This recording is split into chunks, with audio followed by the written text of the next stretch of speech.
Hello বন্ধুরা, right medicine চ্যানেলে আপনাদের স্বাগতম। বন্ধুরা, আপনার কি হঠাৎ কোমরে ব্যথা, হাঁটু ব্যথা, ঘাড়ে যন্ত্রণা বা দাঁতের তীব্র যন্ত্রণা হচ্ছে?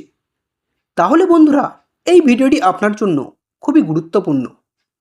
কারণ আজকে আমি আলোচনা করব খুবই কার্যকর ব্যথা কমানোর ঔষধ ভোভেরান এসআর 100 ট্যাবলেট সম্পর্কে। এই ভোভেরান এসআর 100 ট্যাবলেট কি, কেন, কিভাবে, কতটুকু পরিমাণ খাবেন তা সঠিক জানার জন্য এই ভিডিওটি শেষ পর্যন্ত দেখুন।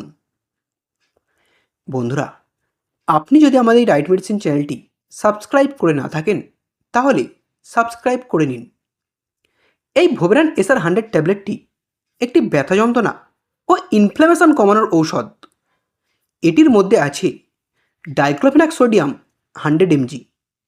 এটি একটি স্টিপে 15টি করে ট্যাবলেট পাওয়া যায়, যার দাম মাত্র 245 টাকা। বন্ধুরা, এই ভোভেরান এসআর ট্যাবলেটটি ডাক্তাররা দিয়ে থাকেন হাঁটু ও জয়েন্টের ব্যথা কমানোর জন্য। যে সমস্ত বন্ধুদের খেলতে গিয়ে লেগে গিয়েছে বা পড়ে গিয়ে লেগে গিয়েছে তারা এই ট্যাবলেটটি খেতে পারেন, তাদের ব্যথা যন্ত্রণা কমে যাবে। এছাড়াও বয়স্কদের আর্থ্রাইটিসের ব্যথা যন্ত্রণা কমানোর জন্যও ডাক্তাররা এই ট্যাবলেটটি দিয়ে থাকেন। যাদের আর্থ্রাইটিসের সমস্যা আছে তারা এই ট্যাবলেটটি খেতে পারেন, তাদের ব্যথা যন্ত্রণা কমে যাবে। এটি বয়স্কদের কোমর ব্যথা বা বাতের ব্যথা কমানোর জন্যও ডাক্তাররা দিয়ে থাকেন। এছাড়াও এটি স্পন্ডোলাইসিস, ঘাড় ও কাঁধের ব্যথা বা মাংসপেশির ব্যথা কমানোর জন্যও ডাক্তাররা এই ট্যাবলেটটি দিয়ে থাকেন। যদি আপনার পা মচকে যায় বা কোমরে খেঁচকা লাগে, তার জন্যও আপনি এই ভোভেরান এসআর 100 ট্যাবলেটটি খেতে পারেন, তা ভালো হয়ে যাবে।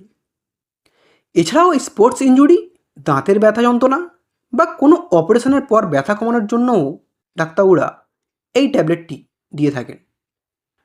বন্ধুরা, এই ট্যাবলেটটি খাওয়ার নিয়ম অবশ্যই আপনি আপনার ডাক্তারবাবুর দেওয়া ডোজ অনুযায়ী খাবেন। তবে সাধারণত এটি একটি করে দিনে 2 বার খাওয়ার পর খেতে পারেন। এই ট্যাবলেটটি খাওয়ার ফলে কিছু কমন সাইড এফেক্ট দেখা দিতে পারে, যেমন গ্যাসের সমস্যা, পেট ব্যথা, ডায়রিয়া, বমি বমি ভাব, মাথা ঘোরা বা মাথা ব্যথা হতে পারে। এছাড়াও যদি কোনো গুরুতর পার্শ্ব প্রতিক্রিয়া দেখা দেয় তাহলে দ্রুত চিকিৎসকের সঙ্গে যোগাযোগ করবেন। বন্ধুরা, এই ভোভেরান এসআর 100 ট্যাবলেটটি একটি কার্যকর ব্যথানাশক ঔষধ, তবে এটি শুধুমাত্র চিকিৎসকের পরামর্শ অনুযায়ী ব্যবহার করা উচিত। নিজে নিজে দীর্ঘদিন ধরে এই ট্যাবলেটটি খাবেন না। ভিডিওটি ভালো লাগলে একটি লাইক করবেন। পরের ভিডিওটি কোন মেডিসিনে দেখতে চান তা কমেন্ট করবেন। এইরকম আরও মেডিসিন সম্পর্কে ভিডিও দেখার জন্য এখনই চ্যানেলটিকে সাবস্ক্রাইব করবেন। ভিডিওটি শেষ পর্যন্ত দেখার জন্য আপনাকে অসংখ্য ধন্যবাদ।